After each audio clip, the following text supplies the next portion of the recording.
Yo, what's happening, people? It's your boy, Michael Griggs, and welcome back to Griggs Talks, where we talk all things sports.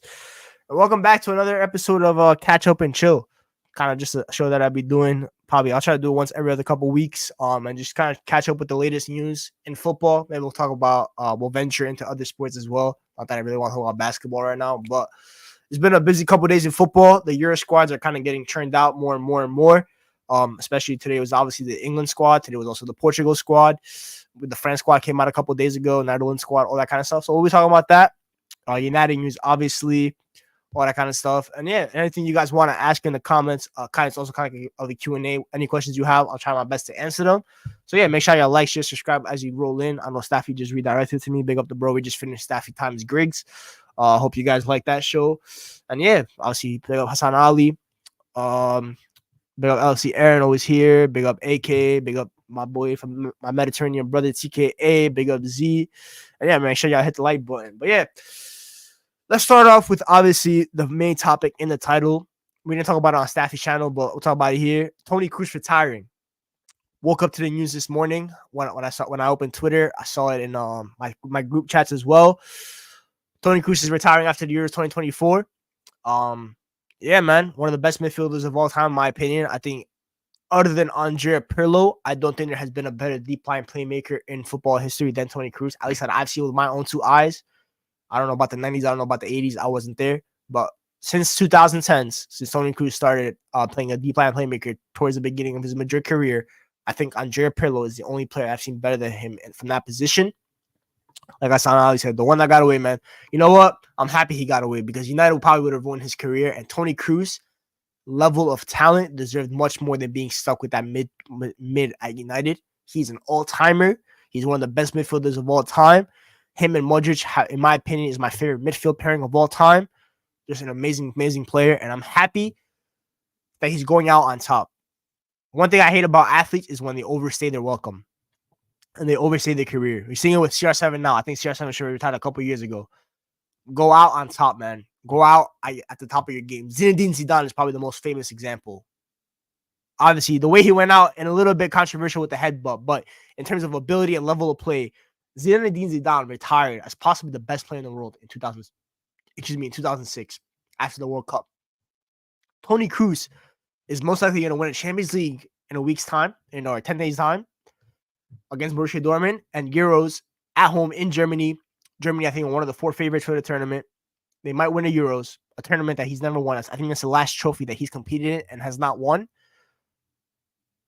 What a way to go out. He'll possibly go out as a Ballon d'Or candidate and the best midfielder in the world. That's an incredible way to bow out, in my opinion. That's absolutely incredible because his level of play this year has been absolutely monstrous.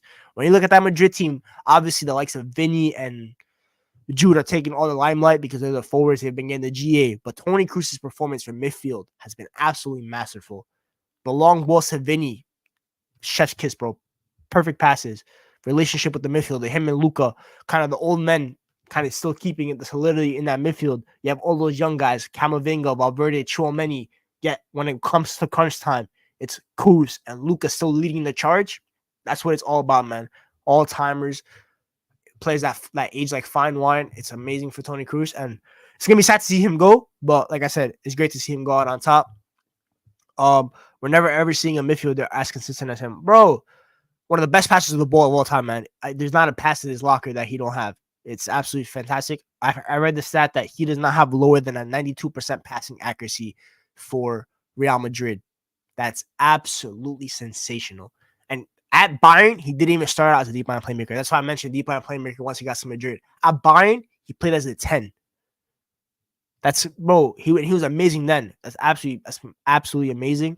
And, bro, you can make the case that Toni Kroos pretty much started his career as world class and he's retiring as world class. Do you know how special that is? To be pretty much consistently world class your whole career. That's an amazing shot, man. So happy for him. One of the few German players I like, because I'm not really a big Germany fan, but Toni Kroos is someone that's always earned my respect, and I will always have a soft spot for Real Madrid. So yeah, sad to see him go, but I wish him the best in the Champions League final next weekend on the 29th. For the Euros, I don't wish him the best luck because I don't want Germany to win. But if he were to win and he were to have a player of the tournament type level performances, congrats to him, man. Sad to see him go, but I think Real Madrid next year, that's one of the issues to address now. When you look at Real Madrid, obviously Kylian's coming in and all that kind of stuff, and he's going to take the limelight of the transfers. But when you look at that Real Madrid midfield, you have a lot of nice names in there: Fede, Tchouaméni, Camavinga, Luka. I think will extend 1 year now with Toni Kroos leaving. Raheem Diaz, maybe you can mention Arda Güler, TK. That's for you, bro. They don't have that deep line playmaker. They don't have that tempo setter. Madrid are going to struggle without that, man. It ain't easy going to replace Toni Kroos. So they have to look in the market and find someone that they can really ease in and be that kind of Toni Kroos maybe in a year's time. And I think they wish that Toni Kroos was there to kind of help ease that person in. But the timetable has now accelerated. You have to go find that guy. In my opinion, I'm not going to lie. A year ago, I thought that was going to be Enzo Fernandez. I thought Enzo Fernandez was going to be that Toni Kroos replacement as a tempo setter. And maybe he still will be. I don't know what Real Madrid scouts and the team think over there, but they need to go find that tempo setter, man, because Toni Kroos is so vital to the way Real Madrid play. We saw it at Bayern Munich in the semifinal, especially in the first leg. He's the one that played that pass to Vinny for the first goal. Bro, you don't find quality like Toni Kroos and Modric out there, man, really easily. We haven't replaced Michael Carrick. Bro, we haven't replaced Michael Carrick, bro. It ain't easy. Paul Scholes, Michael Carrick, Toni Kroos. Forget Michael Carrick. Toni Kroos is better than him, but Toni Kroos, Paul Scholes. Those guys are not easy to replace. And Toni Kroos has said that before, that Paul Scholes is his footballing idol when it comes to midfield. And they've had very similar career arcs when you think about it. I mentioned the 10 left mid. I think TK mentioned that he played left mid early in his career as well. Paul Scholes played left mid, played second striker, played the 10. Then ended up transitioning and going deeper as his career progressed. That kind of player, man, it ain't easy. So, yeah. There isn't a player like him, Modric, in the world. Kroos had a career Thiago could have had. No disrespect to Thiago. I don't think Thiago could have ever had the career that Toni Kroos had. I think Toni Kroos is 5-10 times the player, in my opinion. I think Thiago's obviously more aesthetically pleasing. He has the dribbling, all that kind of stuff. But the level of technician that Toni Kroos is with passing the ball, second to none. Second to none. If he wins UCL and Euros, he needs that ball. I'm not gonna lie. Maybe this retirement will help boost those chances. Apparently they want McAllister. That could work. I think that could work in the midfield. McAllister's gonna have the legs around him. That'll be interesting. They don't have to get a leg for leg, to be fair, at least not until they find the right one. Yeah, I hear that. But when you have players like Vinny and Mbappe who are really willing runners, you're gonna need that player that can play that quick pass over the top. And they don't have that right now. They don't have that. And I don't think Luka can give them a full year, in my opinion. So we'll see, man. We'll see. But yeah, like I said, that's pretty much it for Toni Kroos. Legend of the game. We appreciate you, sir. And yeah, best of luck in your future endeavors after football. Now let's talk about the Euro squads. Let's just get the England squad out the way. Obviously, the first person that didn't get called out that's kind of noteworthy mentioning is, of course, Marcus Rashford. He didn't get called up. I'm surprised, I'm not gonna lie. I thought he was gonna get called up no matter what because he's Marcus Rashford at the end of the day, and he's pretty much been a staple for the England team. But then I also thought about it. I kind of read it. Marcus Rashford was in the form of his life last year and was getting bench minutes for England. That was when he was at the top of his game. Now he's nowhere near the top of his game, and he got cut. It's fair, man. Do I think that Jack Grealish should be getting in over him? Absolutely not. I think Marcus Rashford has a better season than Jack Grealish. I think Marcus Rashford's a better player than Jack Grealish, but that's just me, right? That's just my opinion at the end of the day. All views are my own, all that kind of stuff. But I'm happy at the end of the day because I think Marcus Rashford needs to use this as the final motivation to really just look in the mirror and wake up. You're at 26. I think you're turning 27 this year. You are meant to be in the prime of your career. It is now 2 out of 3 years where you've been having under double-digit goals. Knock on the door, bro. Wake up. Wake up. Use this as the motivation. I don't want to see... Obviously, he's free to do whatever he wants off the field in the summer, right? But I'm not going to say anything about that. But lock in. Lock in. Next year, if you stay at United, it's do or die, bro. I think for me, this is Marcus Rashford's final chance. He's already lost a lot of the fan base, and it's going to be really hard to get them back on his side. Any else, I think, are going to give him one more year, in my opinion. When you look at this new regime, wake up, bro. Wake up, because you're more talented than this. You're better than this. You're the main leader in that attack. Wake up, bro. You have to use it as motivation, and this kind of decision can make or break you. It could break him, by the way. Obviously, it could really demoralize him. It could demotivate him. It could be the place that hit that. It could be the decision that makes him hit rock bottom, right? But just gotta do better, man. Gotta do better. Same way a couple years ago. when you had that poor season under Ragnick. We saw Rashford that summer, bro, locked in, LA, training camp, all that kind of stuff. The way he was doing the steps at UCLA and USC campuses. I need to see that this summer. And I want you to repeat the last year, next season. And I want the year after that for you to repeat that. No more, what's it called? Yo-yos. No more roller coasters, man. Not every day up and down. Progression, consistency. We need that. Don't you think Rashford is one of the main issues at United? I don't believe he's good enough to be one of your main players. I don't think Rashford is one of the main issues at Man United. I think we have bigger issues at Man United, and I think the issues at Man United are a big reason why Rashford hasn't been able to kind of be consistent with his performances. In terms of main players, do I think Marcus Rashford can be the best forward on a title-winning team? I don't think so. I think he has a little bit too much immaturity in his game at times, and sometimes I think he's also kind of declined in some sense. I think his athleticism has declined. I think the ball striking will forever be there and stuff like that, but some decision making hasn't improved to the level that it should have. And kind of Hassan Ali mentioned it, the coaching aspect. Marcus Rashford has never really been properly coached, in my opinion. I think LVG would have been the perfect coach for him. LVG only lasted 6 months with him. Jose Mourinho, not the kind of guy that coaches young attackers. He kind of throws them away to the curb. He goes for the veterans. We saw it with Zlatan when he came in. We saw it with Martial and Rashford when Sanchez came in and kind of kicked Martial and Rashford to the curb. Ole, I think, coached him to a certain extent, and he helped kind of Rashford kind of find himself and become more of an instinctive player. Ole helped in that, and Rashford enjoyed his best football under Ole Gunnar Solskjaer. But that's also when Rashford, for me, was at his physical prime. He ended up breaking his back. He ended up suffering a lot of injuries that, in my opinion, have cost him a little bit of footballing ability. A double back break fracture is no small injury to have, and that affects your athleticism. And you can see with Rashford, I think Rashford has lost a step. And for a player that relied on his athleticism a lot, you can kind of see it in his game, right? So, yeah, man, I think JJ also kind of puts it nicely. If Rashford has another down season, we need to sell ASAP because at 27, if he doesn't have urgency to fix up and be consistent, he's never going to be him. I agree with that, man. You're looking at Rashford now and be like, you have to improve, bro. You have to improve. The onus is now on you. There's no more baby in you. You have to be him. You are meant to be in your prime. That's what it is. And there's another issue, though, the abuse towards him. I agree, bro. I agree. Our fan base is really... I'm going to be real. I think United has the most toxic fan base in the world. I'm just going to be straight with that. I think United fans, and it's not really their fault. We've been so bad for the past decade. We just had our worst season ever. Of course, players are going to have to take shots. That's fine. Do I think sometimes it's OTT over the top? Absolutely. Today, I saw on Twitter, some guy went at Rashford because Rashford posted a congratulations messages and a good luck message to his colleagues at England, wishing them the best of luck. They're like, oh, he's being bitter. He doesn't mean it. Bro, just say you hate him. At the end of the day, just say you hate him. A lot of people hate Rashford. They hate Rashford. And that's what it is at the end of the day. Because in my opinion, yes, he's been bad, but at times he's outperformed their faves. And they hate that.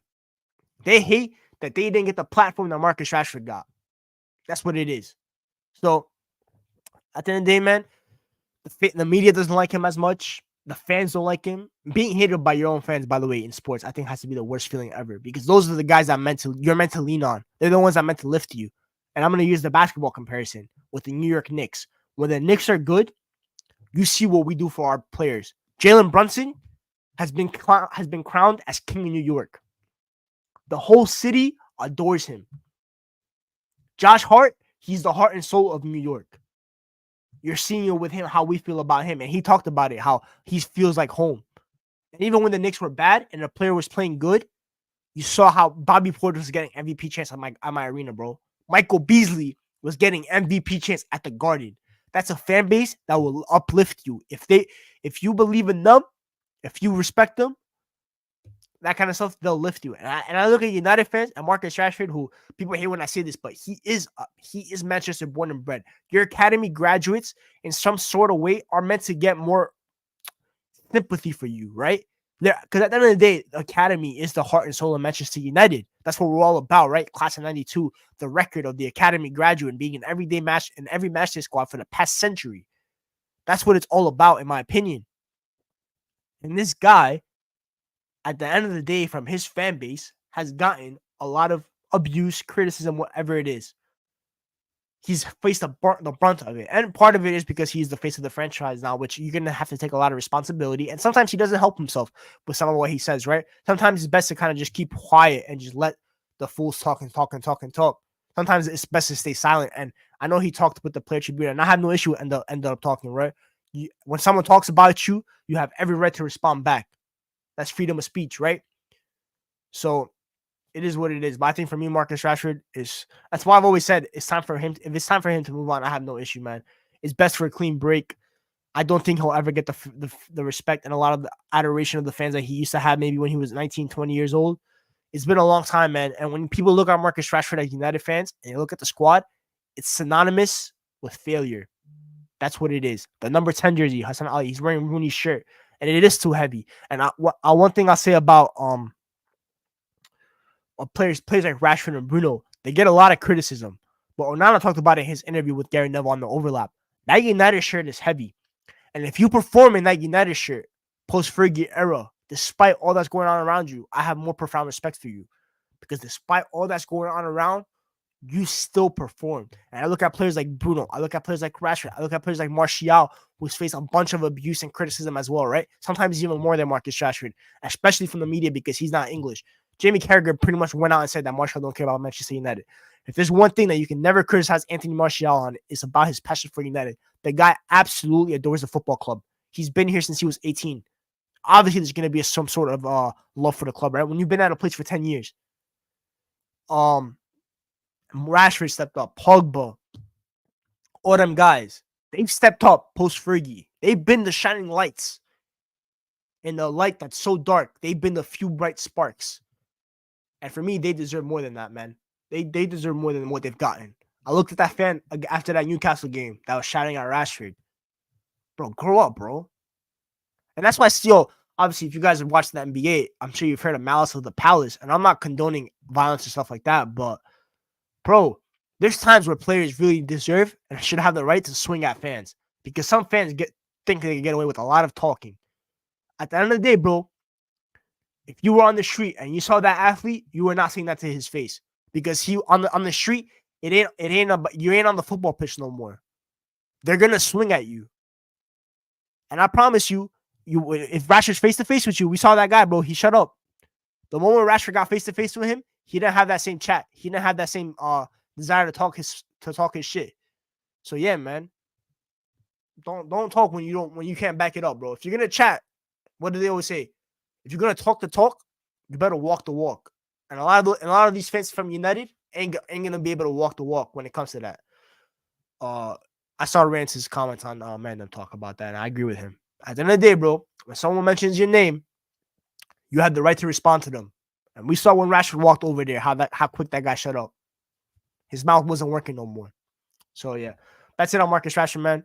Just work hard in the summer and prove Gareth Southgate wrong, prove United fans wrong, and just believe in yourself, man. Self-confidence. I think Rashford lacks that right now, and I think his team needs to rally around him. And I wish that our fan base could rally around him, but I'm not gonna make that plea because at the end of the day, it's gonna go to mostly deaf ears. So there's no point. But on a positive note, Kobe Mainoo made the squad. Happy for my boy. It's well deserved in my opinion. There was a part of me that wish he didn't go right extra rest and all that kind of stuff because at the end of the day, I care more about Manchester United than I care about England. I'm not English. I don't care about them. Will I wish him the best of luck and will I wish my players the best of luck? Absolutely, man. Go do you, man. And there's a couple other non-United players in that team that I absolutely love. As Adam Morton, what's his name? Garrett Branthwaite. Who else is there? Harry Kane. I respect Harry Kane, but Cole Palmer. There are a few players, right? I wish him the best of luck when it comes to that. And yeah, man, Kobe Mainoo, I'm happy for him. Kind of obviously, Aaron mentioned should Mainoo start at the Euros. I think for me he should. I think him and Declan Rice is probably the best pivot that England or is like ready made right now. But I don't think he'll start. I think what's his name? I think Gareth Southgate will go with Conor Gallagher. He's more experienced. Maybe he has a little bit more trust in him. But I do think Kobe and Declan Rice is the best pivot. We'll see what happens though. Like I said, we'll see what happens. But I wish him the best. If he doesn't end up making that final 26-man squad, man, I really hope he does well, man. And There we go. There you go now. Yeah. Let me know if you guys can hear me. I think my mic cut off for a little bit, but yeah. Ahmed would say that Manu should start over Rice. Obviously, Declan Rice is the first name on the team sheet in that England midfield. There's no question about that. Is Declan Rice my favorite my favorite midfielder in that midfield core? Nah, I think for me, Manu was my favorite. I think Adam Warren for me, I think has a higher ceiling. But Declan Rice, first of all, was one of the best players in the English Premier League this season, and he deserves to start for England. There's no question about that. So yeah, man, I think Manu should start with Rice. I think when you look at Manu and you look at his weaknesses and stuff like that, they complement each other very well. Rice has the legs to cover up for Manu's weaknesses, and Manu's ability on the ball covers up for Rice's somewhat weaknesses on the ball. It's a perfect combination. Is it the perfect midfield partnership? Not really. I think they both have a couple weaknesses, and against a France midfield of a Tchouaméni, Camavinga, it could get cooked because both of them are very powerful midfielders. I think Manu, especially Manu, struggles with physicality at times. We saw against Baleba this weekend. He struggled a little bit, but I think Manu will do fine. I think Manu will do just fine, and I hope him and Rice start. And I hope, yeah, man, this is gonna be interesting. But happy for him. Who else made that squad? Eze made the squad. I'm very happy for him. He deserves it. I think for me, Eze is one of the. I think for me, when you look at left wingers in the Premier League, obviously I think Marcus Rashford has been the best left winger in the Premier League for a couple of years now. But I think this season, if there's two standouts. One for me is Anthony Gordon, who also got called up. Mr. Double-double. He put up a double-double this season. Very happy for him. And I think he should be starting. And second of all, is Eberici Eze. I think Eze is a fantastic footballer, man. He is arguably the best dribbler in the Premier League. Pound for pound.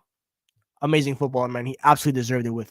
It's so happy to see him. He might end up getting cut, and that's going to be sad to see. But I'm happy he got some sort of level of recognition from Gareth Southgate for his season. James Maddison got called up. I thought that's absolutely hideous and ludicrous for him to get called up even for a provisional squad. I think Morgan Gibbs-White had an absolutely much better season than James Maddison. James Maddison has not had a good 2024. I think he's been terrible. I think we even saw him at Spurs get benched for Kulusevski at the 10 at times. And we look at Morgan Gibbs-White. Morgan Gibbs-White was a crucial piece of why Nottingham Forest ended up staying up in the Premier League despite the point deductions. So I think for me, Morgan Gibbs-White deserves more recognition for his performances as well. Curtis Jones got called up. I'm happy for him. I think Curtis Jones is a good midfielder, and I think he's a piece that England don't really have. Kind of, he's an 8. Like he's just an 8. England have like combatives like 6-8 hybrids. You have the 10s. They don't have just an 8. Like that's what they just don't have that, and I think Curtis Jones for me fits that. So I think he's a good piece to have. I think he's been mid. I haven't watched many Liverpool games since they kind of went out the title race. I'm not gonna lie. So like LFC Aaron, for example, let me know how Curtis Jones has been the past month or so. But before his injury early in the year, I thought Curtis Jones was performing amazing. I think he's one of Liverpool's best midfielders. I think he's a great 8. So, all right, he's been up and down. Maybe he hasn't been good since he came back from injury. But before the injury, I thought he was doing good. And yeah, I think he's a good player, man. But I think maybe he ends up getting cut, and Adam Morton, maybe you can say, will make the squad over him. I don't know, man. I think I'm happy for him as well. By the way, Adam Morton, fantastic season he had with Crystal Palace. The last half of the season, he's been amazing. He deserves that recognition. I think in the future to come, 2026 World Cup, for example, you will see Adam Morton absolutely be a crucial piece in that England midfield. Trust me on that. Looking at attackers, also Ivan Toni made it over Dom Solanke. I think that's a mistake in my opinion. I think Dom Solanke had an amazing season. Ivan Toni hasn't scored in about 12 games. I think Dom Solanke can offer you the creativity and the link play that Ivan Toni can offer you. He offers you also a little bit of pace in behind, which I think England, when you look at those attackers, lack a little bit. So we'll see, man. But big up Dom Solanke. He deserves more recognition for his season, in my opinion. Defenders, Branthwaite made it. Very happy to see him on the list. We'll see if he stays. For Liverpool fans, Kwanzaa made it.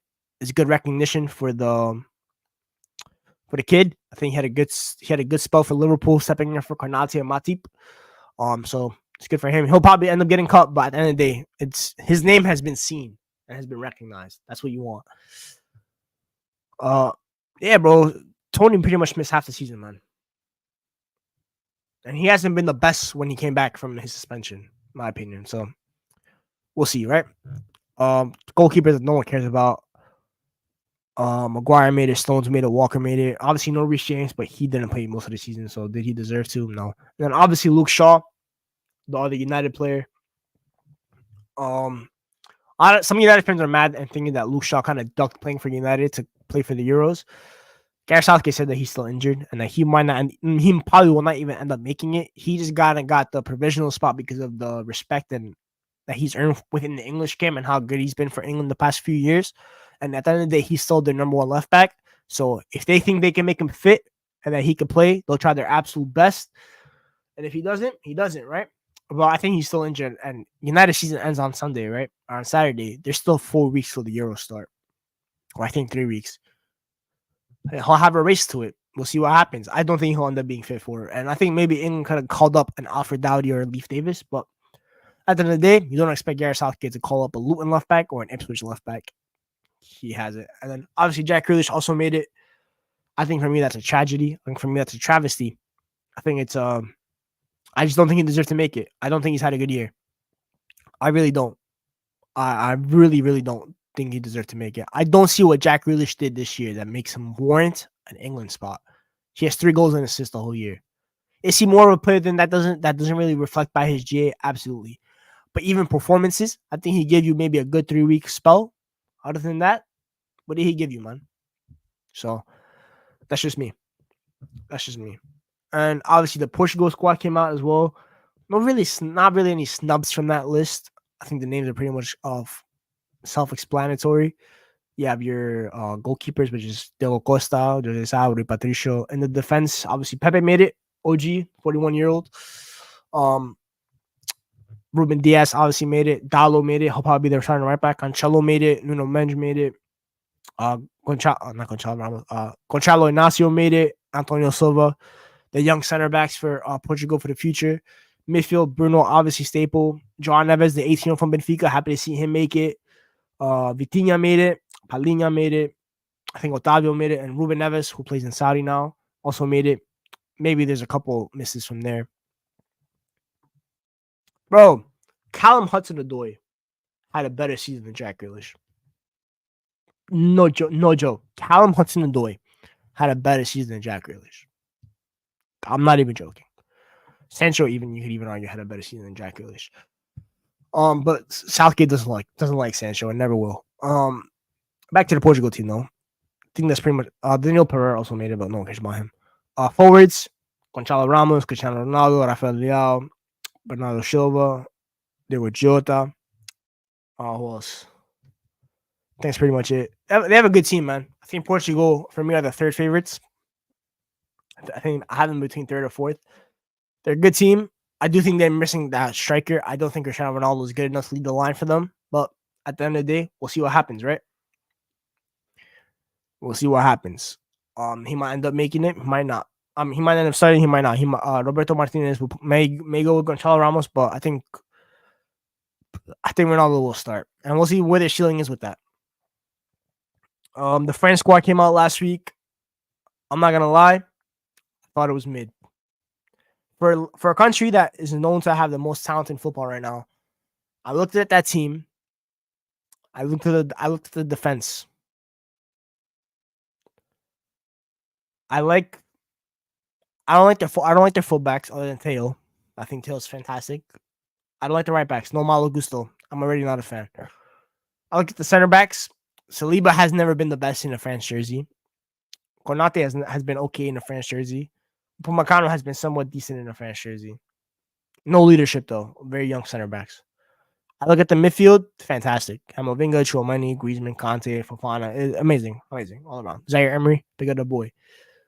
The front line is a mid. Killy, self-explanatory, like Ginger said. Mbappe is best player in the world, right? Or top 2, maybe with Vinny.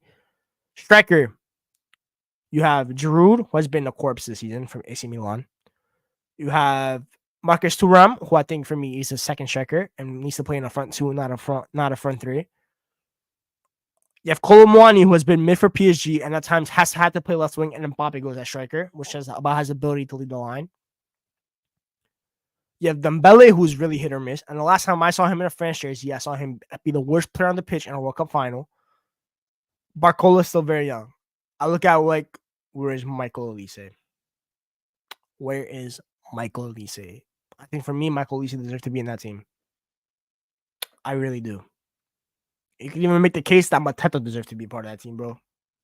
Giroud has been really bad this. Like, I'm not even joking. Giroud has been really, really bad. And maybe playing next to Mbappe will somewhat kind of help them. But yeah, man. We'll see what happens. And then Z, I guess your comment. I started to say this. And the Netherlands squad, because I have beef with Netherlands right now with their fans. I think they've been in my mentions a lot because I called their roster very mediocre. I look at that team. I see 5 good players that are not defenders. I look at Frankie De Jong, good player. Ian Matson, good player.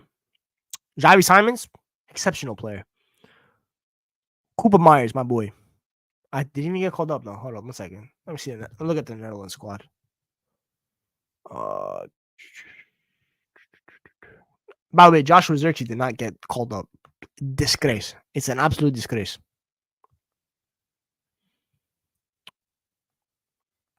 Bro, they did not even have their squad pinned. There we go. So I have the squad in my hand right now. You have Justin Bigelow. Don't know who that is. Mark Flecken, who I think he's the Brentford goalkeeper, mid. Nick Olige, no idea. Barbara Bruggen, the Brighton keeper, good prospect, but I don't know how good he'll be. Nathan Ake, good player. Steven Bergwijn hasn't been good in 3 years. Daley Blind, good veteran. Brian Brobby, very mid. Memphis Depay, the less I speak, the better. Virgil van Dijk, captain, obviously. Denzel Dumfries, okay player. Jerry Frimpong, absolutely well deserved. Cody Gakpo, performance good in the Netherlands jersey, so I'll give him that benefit of the doubt. Lucero Gertruda, the right center back, right back combo hybrid from Feyenoord, good little player right there. Ryan Gravenberch, mid. The young I talked about. Cooper Miners, my boy. Atalanta legend.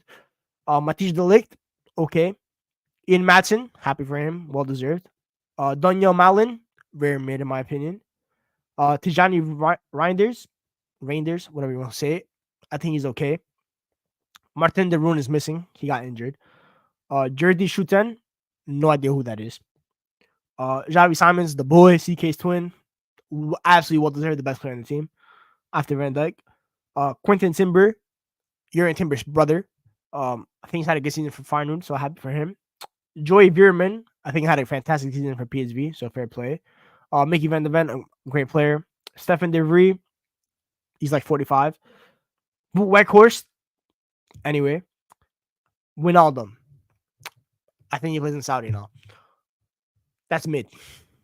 No Xerxes, and people are saying in the comments, obviously, no Somerville. Who you look at that attack, they have a combined 55 pace.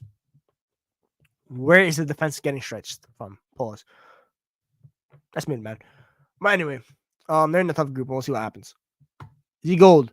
Greg's bit off topic, but have you seen the news on United saying we will only have little over 35 mil to spend in the summer and only have to depend on player sales? That's cap, my boy.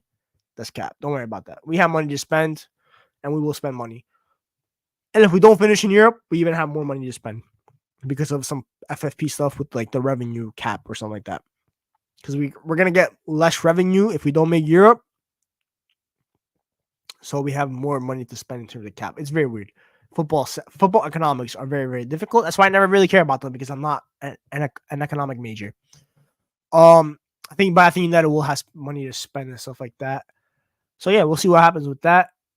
VVD, Mickey, I think VDV, right? Mickey Van de Ven, is the fastest player. Yeah, bro. I mean, Van de Ven might be the fastest player in the Premier League, to be fair. So, but yeah, man, they don't have that many quick. Their quickest players are the defenders, Frimpong and Van de Ven.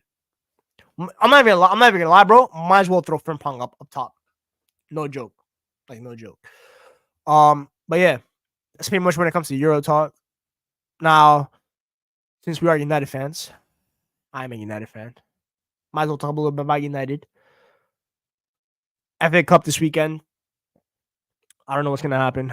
Obviously we've been having a little bit of managerial talk. I've seen Kieran McKenna's name thrown and get rejected and then thrown back in there. I've seen Pochettino rumors today.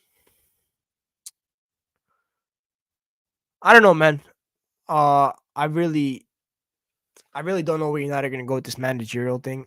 There's times where I think Ten Hag is gonna stay, and then every time I look at the expected points table and I look at every advanced metric that football has, and I look at how bad United were this season, I keep thinking to myself, there's just no way they keep him, right? I don't know. I don't know. I haven't also heard that much that can really say. I think no one knows. I think Ineos are keeping their cards close to their chest, and obviously we all complained about too many leaks at United, but the one time I want a leak is right now. Just let me know if he's staying or if he's going. I really just want to know. I genuinely don't know, man. I don't even know who the transfer targets are. I don't know who the manager is gonna be.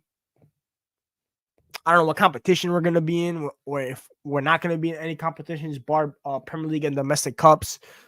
It's really hard to tell, man. And this Saturday is obviously of importance. I want to win the game, of course, obviously. I don't know who's gonna start. You could argue that maybe we looked a little bit better the past couple of games.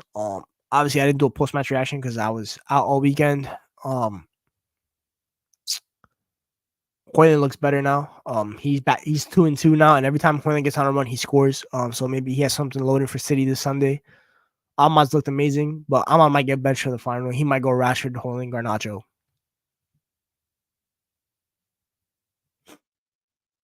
Uh, Ineos too quiet for my liking. Just a shot because club never operated this quietly. You would think we'd get leaks if he's staying. I understand that, but when you also look at Ten Hag, right? That doesn't look like a guy that's getting sacked, or that knows that he's getting sacked. Bro has the biggest smile on his face, man. And the way he talked in that lap of honor at Old Trafford after the Newcastle game makes you think that, bro, that sounded like a guy that got told that he's staying. So I don't know, man. I think Ineos are in a very tricky position, and it's something that they're gonna have to navigate through very well. No, maybe he is happy he's leaving. Maybe you are right, Jose. Maybe you are right. Maybe he is happy he's leaving. I hope he's happy that he's leaving. If that's the case, I really hope he is. I can't do it, man. I just can't do it another year of Ten Hag. There's no point, man. There's no point. There's no point. Let me see. There's been any recent United news as well. Check the group chat. No, that's about.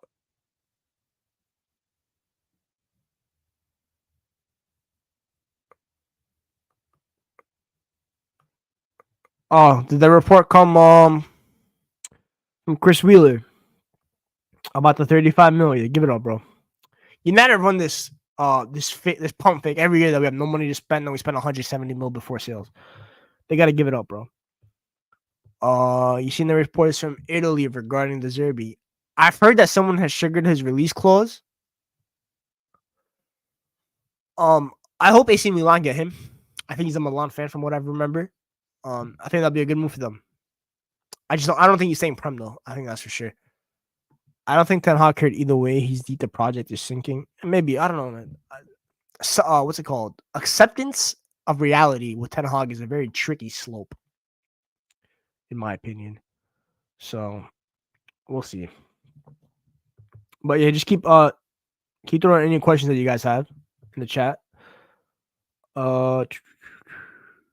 Lissandro and Alejandro Garnacho made the Argentina squad. Good for them. The Pochettino news, obviously, which I don't want. I don't know if any of you guys want Pochettino, but I just don't. Going with Pochettino is either at best a sideways step, at worst it's a backward step. Watch us spend 190 mil pre-sales, probably, man. Bro, people think that United never have money, man. We have money, bro, and we are gonna have player sales. By the way, I genuinely do believe that.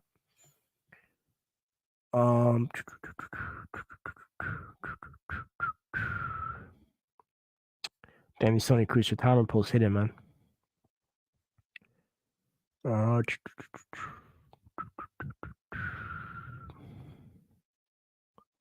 Trying to think. Damn, not really much any other football news. What else you guys want to talk about? I don't know what's going on with anything else. Obviously, I mean, I also kind of like summarize your Premier League season real quick, the recap of it. Obviously, the final day, I was able to catch a couple of the games. Obviously, Arsenal ended up finishing second. Oh, Rodri, I got it. I want to talk about Rodri's comments because they pissed me off, and I'm not even an Arsenal fan, but they pissed me off. I hate I hate Spanish players.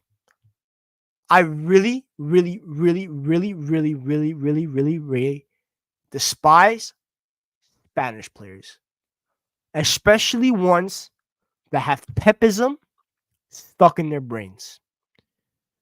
Because let me tell you something, Mr. Rodri.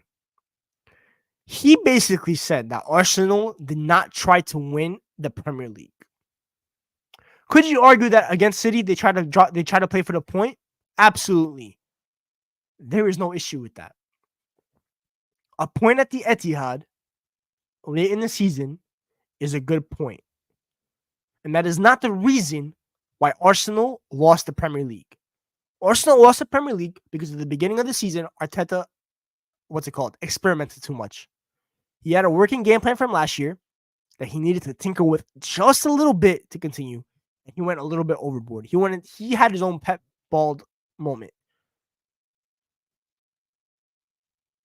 To say that to Arsenal for me is very disrespectful.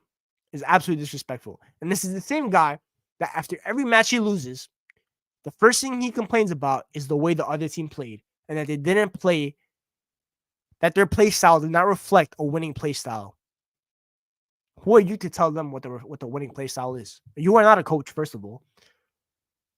Second of all, as someone that played under Diego Simeone, I would hope that you have a little bit more respect for different approaches. Rodri has a nasty superiority complex. He doesn't rate anyone. Yeah, exactly. And I hate that thing in football. I think for me, that's the nastiest way of thinking about football. And that makes you an uneducated football. I think Footy Judge Mo said that on Mo's and Hassam's channel, I think. Or maybe it was Alaho. I don't know where they said it, but I think I heard him say it. For me, bro, that's disrespectful to your opponent. And that's disrespectful to them, not just that's on a personal level. You're calling them cowards. But just because they don't play tiki-taka possession style football does not mean that they don't know how to play football and they don't know how to win. Because at the end of the day, that same opposing style is the reason why you're not in the Champions League this year. Why you got knocked out of the Champions League. Because Real Madrid, they didn't play tiki-taka. They still knocked you out.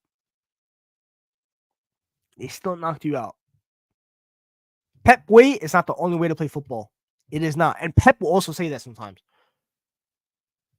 You have to have respect for different ways of playing football. And I expected better from someone that, like I said, played under Diego Simeone. Someone that will do whatever it takes to win. This guy is a disgrace. Exactly, bro. The way he disrespected Morocco after they knocked him out the World Cup. Morocco ain't there to appease you with the way they play football. It's a tournament. The job is to win. And Arsenal, by the way, after that draw at the Etihad, we're still above Manchester City. So that was not the game that pushed you above Arsenal. Arsenal still had to drop points somewhere else for you to go above them.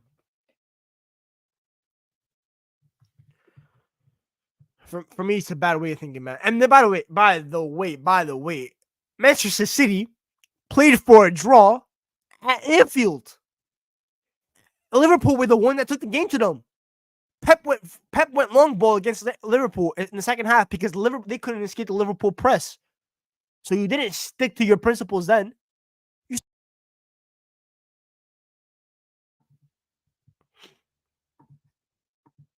So have some respect, man. Absolutely have some respect. Absolutely disgusting way of thinking about football, man. So disgusting. Bro. I hate people that have that kind of, like Gigi mentioned, superiority complex in football, man. So bad. If I'm an Arsenal fan, and I'm an Arsenal player, by the way, I'm listening to those comments. And next year, when you play them, whether it be in Community Shield if we don't win the FA Cup or the first time you guys meet up next season, bro, I'm looking at him and I'm putting in a tackle. I'm putting in a tackle, bro. That's disrespectful to Arsenal players. And when Spain loses in the Euros, because they're not going to win it, he's going to have the same exact comments to say. And I'm going to call him a hypocrite then. And if I was a journalist, I would call him, if I was, obviously I'm a journalist, but if I was in the room interviewing him, I would call him out on that. I would absolutely call him out on that.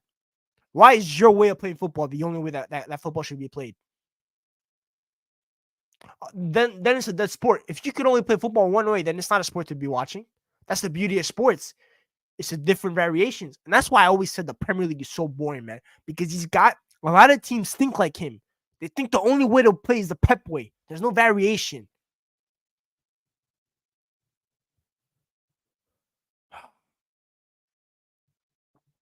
Guy was being pushed to the center back when Busquets was playing. Because Busquets is better than him. Still is better than him. I don't care. Thoughts on Mark Viejo? You mean Mark Guehi? I think you meant Mark Guehi. He's rumored to be in the alternate to Brentford. I think Mark Guehi's a good player. I think he's good on the ball.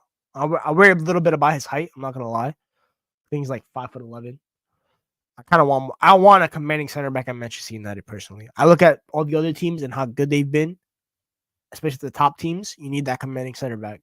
Arsenal have Saliba and Gabriel Magalhaes, commanding center backs. Manchester City have a Ruben Diaz who's commanding.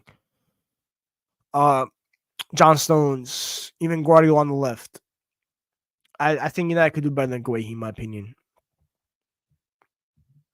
No one wants what I think Man City are boring, in my opinion. I think Man City are very boring.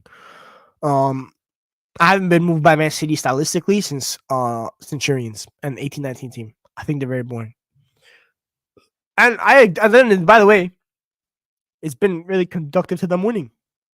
Not being as open anymore. At CK, me and Omar and CK were texting last night because CK had a theory talking about how teams might high press less and less in terms of high intensity pressing. And you look at City's numbers, by the way, City actually start to press less and less as the years pass by. And I'm not like a regular person; they still press, but the high intensity pressing in the front three is not as high anymore because you can get played better. You can get played through easier. So, yeah, man. Brighton, Forest, and Palace. Palace is the most entertaining team in the world, man. I really do think so. I think they're a great team to watch. I think they're an absolutely great team to watch. But yeah, man, Roger, I had a big issue with his comments, man. Absolutely big issue. I think for me, those are disgusting comments. But yeah, talking about Arsenal before. Yeah, Arsenal, man, they lost the Premier League. They can hold their heads held up high. They tried their best. And they're gonna be back next year competing for the league again, and maybe third time's a charm. I don't know. But they do have to have a big summer. I do think that they have to upgrade the attack. At the end of the day, man, I think they need a less center mid, and I think they need a little bit better of attackers. Oh, not an interview. I'm not gonna lie, I didn't listen to much of it. I know he talked about the shirt being heavy, but I also liked this one comment that he made. I saw it being clipped and quoted on a couple of aggregator pages. He talked about when the going is getting tough, right? And United had a lot of tough moments this year. He talked about don't go at the young guys, go at the veterans. Go at Onana, go at Varane, go at Casemiro, go at Bruno. And I like that. That's good talk. A lot of issues, a lot of United fans, and sometimes even me with like Garnacho and stuff like that, we focus on the wrong things. At the end of the day, some of these guys are just kids. Especially the likes of Garnacho and Manu, right? These are kids. It's good, go at the veterans, man. I'm glad Ronaldo took accountability of that because he has to. Because, for example, the Champions League, he's a major reason. Premier League, not so much. I think he had a great Premier League campaign. So yeah, man, I think that's a great quote by Onana. And that's good leadership, in my opinion. I like to hear him say that. And one thing I always liked about Onana is sometimes he does overtalk a little bit. I don't need my goalkeeper doing interview every day, but there are sometimes when he speaks like a true leader. And I appreciate that from him. And he takes accountability for his mistakes. That's another thing I appreciate. Always take accountability, man. Always take accountability.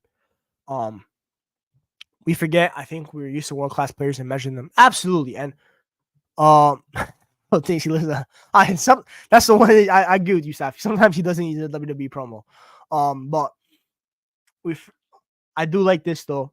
Yeah, we obviously the standards should always be kept high.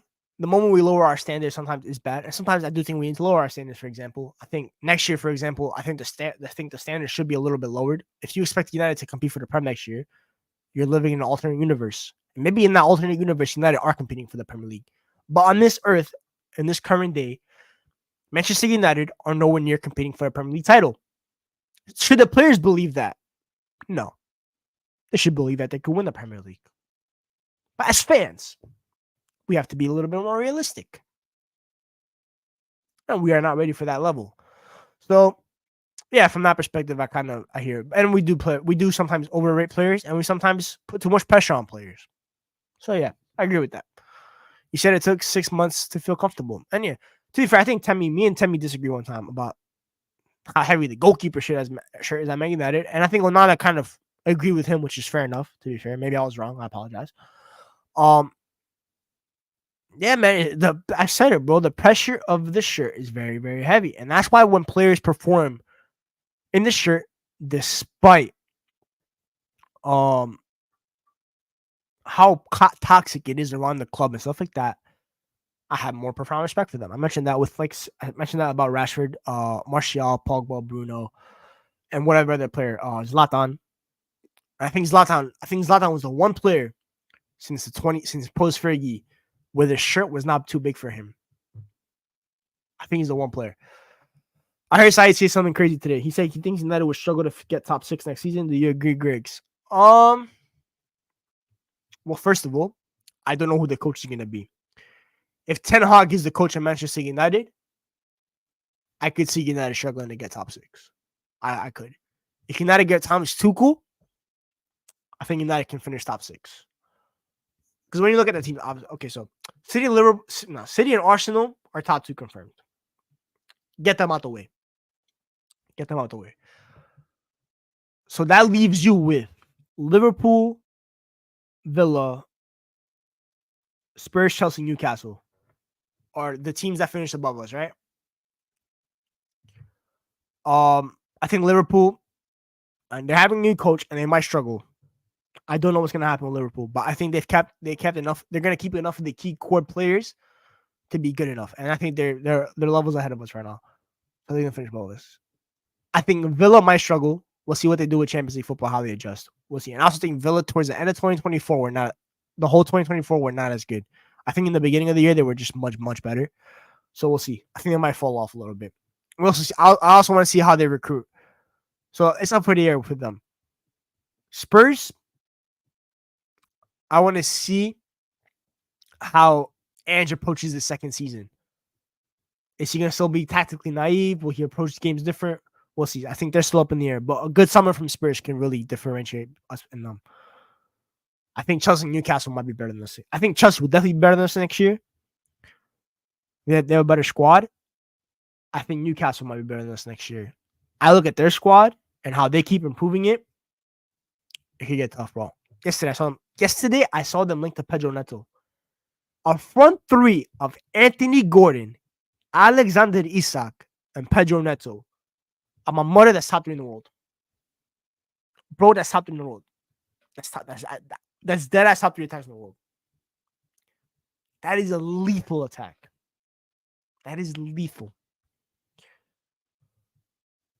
You think Ange leaves after next season? I don't know, man. That's a good question.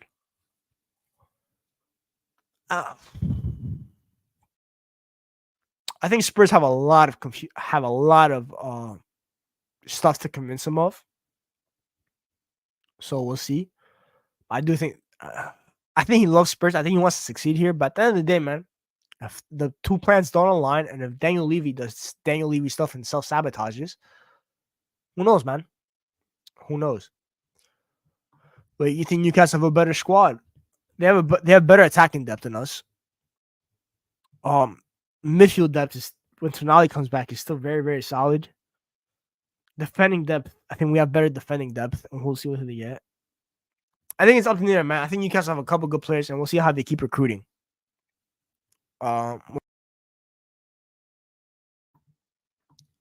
we'll see. Um, on paper, that's the best. Well, absolutely, it's the best one in the Prem, bro. Villa and Rajo, they do not have the money for that. I highly doubt Villa get Ronaldo Rajo.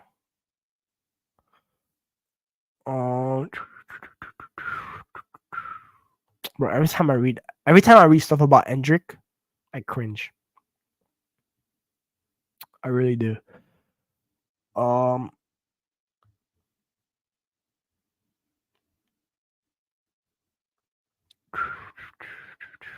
I also saw this yesterday, by the way.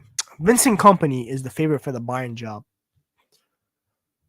I don't know if we have any Bayern, like, not supporters, but people that watch Bayern Munich or the Bundesliga here. I also want to talk about it with, like, maybe like Michael Talks Football or Strasbourg Steve about it. Bro, Bayern might be the worst run club in Europe right now, from a big club perspective or like a big club point of view. How after this whole managerial search, how did you end up at Vincent Company? No, by the way, no disrespect to Vincent Company. I think he's a decent coach, and I think Burnley in the Prem might have been a step two ahead of him, and he wasn't ready for that. I think he needs better players, better quality, and at Bayern he will have that. But do we really think that Vincent Company is ready to take on this kind of job, this level of responsibility, and able to deal with this level of egos? Because let me tell you something. Because I have an article coming out this week about player power influence and stuff like that. Because Mbappe's leaving PSG, obviously, and I was asked to talk about players that have had a similar influence on clubs like Mbappe has had. And it was very hard to find some of them, obviously, because Mbappe has had so much power at PSG. Obviously, Messi one of them. Bayern player power is a real player power at Bayern is a real thing. And especially when we look at someone like Thomas Muller and Manuel Neuer, the two leaders of the club from a player perspective, bro, they've sacked coaches before. Like, coaches have been sacked because of those two. Niko Kovac was sacked at Bayern because he called Muller a last resort type of player. He was sacked 3 weeks later. Nagelsmann fired Neuer's goalkeeping coach. There was beef. Nagelsmann eventually got sacked. So Thomas Tuchel had to change his coaching approach at times because of the player power at Bayern. So I think for me, that club is cooked, man. Some guys don't know what they want. That Uli Hoeneß guy, he doesn't want Tuchel at all. That's the reason why Tuchel's not staying. That's the reason why Thomas Tuchel apparently wasn't hired about 5 years ago or 6 years ago. After he left Dortmund, that's why he went to PSG instead. Yeah, man. I think for me, when I look at these two clubs, when I look at that club specifically, bro, they're in disarray. One day it's Ragnick, the next day is the Zerbi. They try to bring Nagelsmann back. They try to change their mind about Tuchel. Ten Hag has been linked. Now it's Vincent Company. Bro, who's next? Holy Gunnar Solskjaer might be next, bro. So, yeah, man. Who knows? But yeah, honestly, I was gonna do basketball chat, but I know it's more, the 7 of you that are still left in here is more football. But I'll do a quick little eulogy on the Knicks as we head out. So if you guys want to stick around, up to you. But yeah, man, next season's over. It was very sad to see on Sunday, Game 7. You never want to lose a Game 7. It's my first Game 7 ever. Obviously, I've been in kind of a Game 7 atmosphere before when it comes to like football, single game elimination, stuff like that. But yeah, man, our season's over.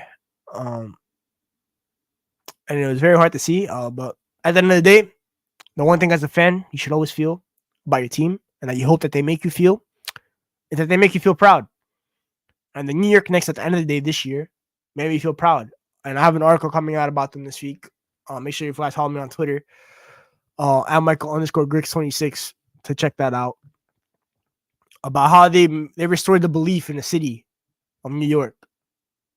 Every time because this city is a basketball city at the end of the day. It's a baseball and basketball city. And the one thing that unites the city of New York and the citizens is basketball, and it's specifically the New York Knicks. When the Knicks are good, this whole city is united. And we were united this postseason, and eventually our players gave out. For football context, for example, imagine you're Manchester City, you lose Rodri, or Rodri's able to play at about 40%. You lose Foden, you lose KDB, you lose Holland. A couple other key pieces are hobbled up. The whole team was hobbled, man. At the end of the day, they gave out and they fought to their very last breath for this season. So we'll go again next season, and hopefully next season brings more luck on our side. And we go again, man. But yeah, just proud of the boys, and I wish them the best of offseason. And now let's just get to work and improving that squad, man, because this is a team that I hope it's not one and done. If this team is a one and done, man, I might lose my faith in basketball. I might really lose my faith in basketball. But yeah, like I said on Safi channel, go Timberwolves. Anthony Edwards, bring it home, my brother. And Pablo Prigioni, my GOAT, is on that is a coach on that team. So yeah, man, bring it home, Minnesota. Griggs, you watch? I do not watch cricket. I'm not gonna lie. I watch a lot of sports, but I do not watch cricket. Obviously, it's not something that's very popular here or in Greece, where I was originally born. So it's not really. But I am into baseball though, which is somewhat similar to cricket. I don't know if you cricket fans get mad at that, but it is a very similar sport. So yeah, I appreciate that. But I've heard cricket is very entertaining, and I've heard it's very like stressful. So I know something's like going on right now in cricket because I keep seeing it on my timeline. Z Gold, whoever you support in cricket, I wish you the best of luck, my brother. And yeah, that's pretty much that on basketball. I'll probably do like a separate basketball video about playoffs and stuff like that. Or just like I said, make sure you check out my article. I have that coming out this week. I have the Mbappe player power article coming out this week, so make sure you guys check that out. And then next week, I should have an article released by the site I write for about Olympiacos Conference League semi-final. Conference League final. I might have to find a Fiorentina fan or someone that watches Serie A religiously to talk about that. Maybe preview it. Obviously, Strasbourg Steve, you guys know him, might be a popular option for that. So yeah, let me know in the comments who you guys want to see for that, or just tweet. Well, I said just at me or DM me on Twitter. And yeah, man, they're the one last team I have to provide any hope for me and happiness, because United aren't winning on Sunday or Saturday. My bad. I keep thinking it's Sunday, Saturday. We're not winning on Saturday. But we can hope. We can hope, right? Maybe we can just win the FA Cup and I can have one over on Hamza and other City fans, Vader, and stuff like that. But yeah, it's pretty much like, guys. We did an hour. I appreciate all of you that stayed in here. We hit about 15 viewers max. 5 of you still left in here. Appreciate you. I hope every single one of you that tuned in at any point liked the video. And yeah, man, more videos should be coming out this week, hopefully. I don't know. I'm in the process of moving cribs right now, so it might be a little bit difficult. So you can see in the bag, there's a lot of bags and stuff like that. So yeah, but the real grind is gonna start for the Euros. The Euros, we will be there, man. We will be there. Whether it's watch alongs, whether it's match reviews, whether it's like previews and stuff like that. I promise you, we will be there. We will be there. I'm so hyped for the Euros, man. It's gonna be a great international tournament. And do I wish Greece was in it so I can give you guys even better content? Absolutely. But unfortunately, we're not in there. So it's going to be content from a neutral POV. And I'm a great neutral. I'm also a great hater. So if you need a hater, I am there. But I appreciate you guys always. I'll catch you guys later tonight. Obviously, I will be on Hassam's channel for A-listers. We have that tonight. And then me and Stafford probably collabing again tomorrow on Red Devils Lounge. And then I think here's a preview on Friday that he's gonna need me for and stuff like that. And I will not be on Saeed's tonight, unfortunately. I wish I was on for that. We will not be there, but I will be there in spirit. Make sure you guys go support that.